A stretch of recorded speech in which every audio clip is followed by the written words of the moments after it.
Hello and welcome back to the channel for one final time for my review of the final chapter of Doctor Who Flux, The Vanquishers, which at the time of recording aired yesterday, a little under 24 hours ago. So yeah, as you'll have gathered, this isn't like a immediate live reaction. I was able to watch the episode live yesterday, but for various reasons I wasn't able to record anything straight away afterwards.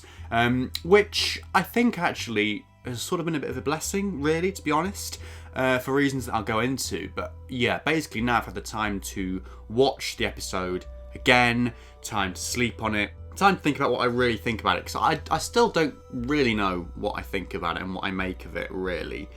I mean, going back to that initial watch on broadcast, it was very much a case, I think, of expectations versus reality. And me going into it with one sort of set of expectations and one version of what I wanted to see.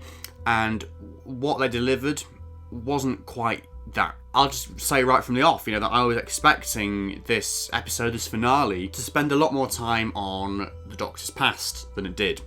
I was expecting to learn more about the Doctor's past, all the timeless child stuff, the secret lives, the division, and yeah, in the end, I slowly started to realise that the Doctor's past was not going to be the main focus of this episode.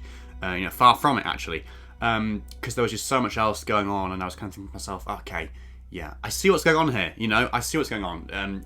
The priorities and the focus and everything is different to what I went into it expecting, which isn't necessarily a bad thing, but yeah, there were some choices like that, some creative choices that I did find a bit bewildering. I mean, the whole thing with the Doctor's past, I could go into this in so much more detail, and I probably will in another video at some point, but they have sort of written themselves into a bit of a corner with this one, as many other people have pointed out, actually. This whole idea that, okay, there's this mystery surrounding the Doctor's past, that's fine, you set up the mystery, you set up the questions, then you have to answer those questions, or answer some of those questions at least. And I don't know, if this had been a sort of alternate version of the finale we got, I don't know necessarily what I would have been satisfied with, in terms of what we learned about the Doctor's past.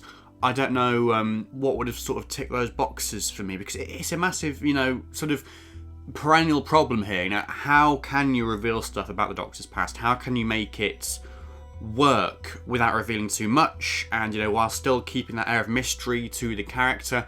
What would have been satisfying for them to reveal about the Doctor, to have made that work for me? I don't quite know, but nevertheless, they'd set up throughout the series that we were going to find more, and there is still more to be found, and the Doctor wants to find out more as well, and then that sort of gets pushed aside a bit in this story.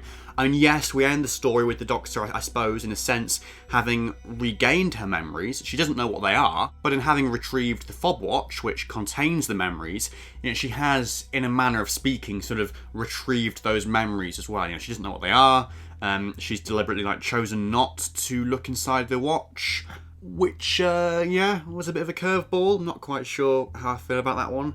But then they leave us at the end of the episode in this sort of situation where it's still there, deep within the TARDIS, for her to access one day, and clearly they're setting up, foreshadowing in those final moments, in that final scene, that, yes, one day in the future, in a future episode, she is going to retrieve the fob watch, and she's going to open it and find the memories, if she asks really hard, or whatever the line of dialogue was there.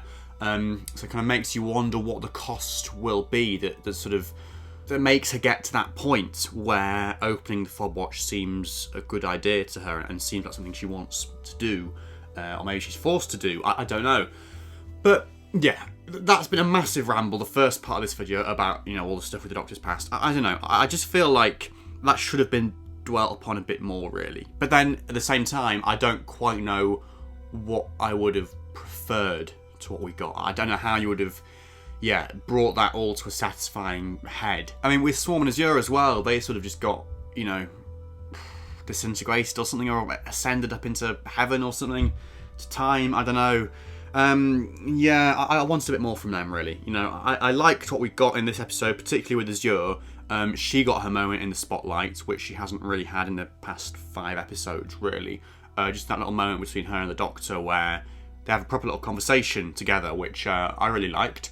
And the sort of ideas that are being discussed there, which plays into so much stuff that's been set up in previous episodes. This idea about the Doctor having her own faith, her own sort of belief and belief system, and basically the Ravagers just having a different belief system, but it not being that different at heart. That was quite an interesting idea. But yeah, overall they got shafted a bit, those two, which was a shame. What we ended up with was a Sontaran episode, basically a Sontaran finale, which I don't really mind, to be honest, because that is something we haven't had before, like a proper Sontaran finale.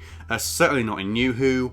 We sort of got it in the classic era with the Invasion of Time, but is that a proper Sontaran story where they just show up in the final 2 parts and then run around some corridors? I don't know, you can be the judge of that. But yeah, I liked that in a sense, but at the same time, it did feel like we were sort of retreading old ground here. You know, we've had this already in this season with War of the Sontarans in episode 2. You know, the Sontaran invasion of Liverpool, we've had that already, we've seen that. Nice as it was to see those shots of like loads of Sontarans on the march in famous Liverpool landmarks and stuff, that was great. But at the same time, yeah, it was a bit of a rehash of what had gone before. And that applies to a lot of the things in this story, I think. Because it basically was, what it was a load of sets that they've used in previous stories, you know, just recycling them, bringing back all the Sontaran ship sets, the Williamson tunnels, bringing them back, the TARDIS as well, of course, you know, standing sets.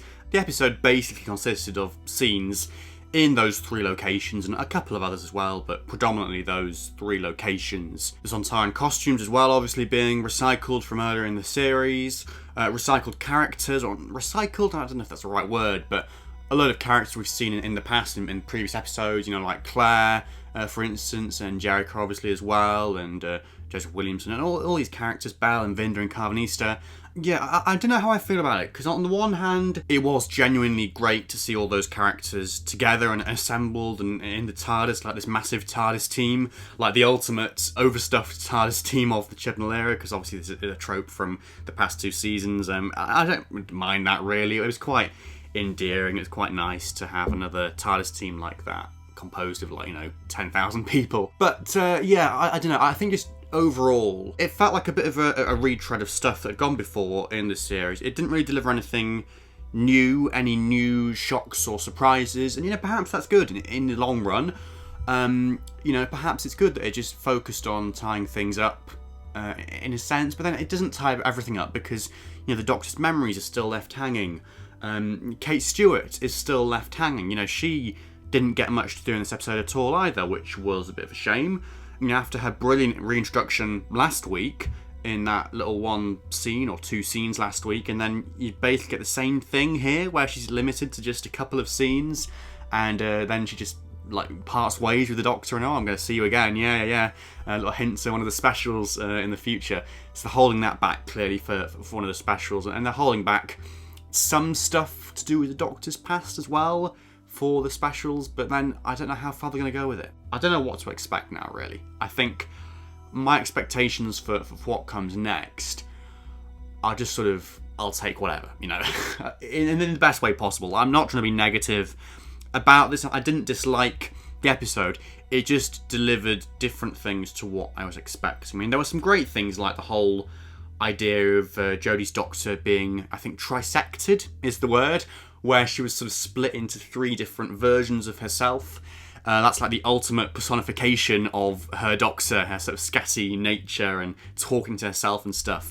And that worked really well, because, you know, we've seen that in the past, sort of this idea of a multi-Doctor story where you've got 2 versions of the same Doctor, like the Metacrisis Doctor in Journey's End in Series 4. A similar idea here, but I think, yeah, that really plays to Jodie's strengths, because, as I say, she's a very scatty, very sort of talking out loud, thinking out loud Doctor. You know, I didn't dislike that because it was a powerhouse for her, for Jodie, and it gave her loads to do, and was a real showcase for her Doctor. The things that this episode delivered, I didn't necessarily dislike. I just think that Perhaps because I was going into it with different expectations, or perhaps because they'd sort of set up things which weren't paid off and sort of tempted us and teased us and baited us with, oh, the Fob Watcher, oh, here it is. You're going to find out some more stuff about the Doctor in this episode. Oh, no, you're not. We're going to take it away now. That's what it felt a bit like to me, to me. But, I don't know. I can imagine as a kid watching this story, it would have been really great because it's just, loads of returning characters and it's very whistle-stop in terms of the pace and, flitting around different places, cutting between different characters, different locations. And it does have that sort of end-of-term feel, I suppose, of having that big TARDIS team composed of all these characters that we've met in previous episodes and seeing them all together.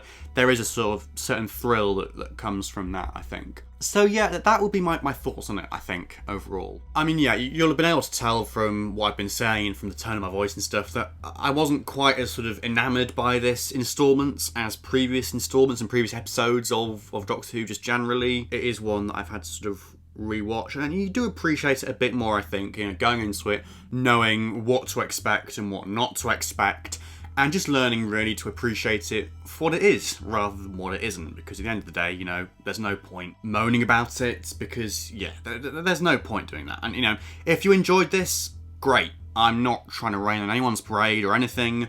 I'm just sort of more in the middle this time, I think, than I had in the past. Yeah, I didn't sort of automatically really like it, but at the same time, I didn't really dislike it either. There were just some things that I would have preferred them to dwell upon, I think, out of what had been set up previously. Because a lot of it to me did feel a bit like a sort of excuse of an episode. Like I was watching the runtime go by, and it was just like more scenes that didn't really amount to anything, and more elements being thrown in, like the whole psychic command thing with the Sontarans and bringing back Claire and Jericho and sending them over into the spaceship and stuff. It just felt a bit like those scenes were killing time, that could have been spent doing more interesting things. But those things may still come in the specials. So, I'm not necessarily going to jump to any conclusions here or commit to anything particularly. I'm going to keep an open mind and just see what happens, really. That's what I thought of it. Let me know in the comments what you thought of it. If you thought it was a satisfying conclusion to the Flux storyline, whether you liked it or disliked it or were a bit lukewarm on it, like I have been.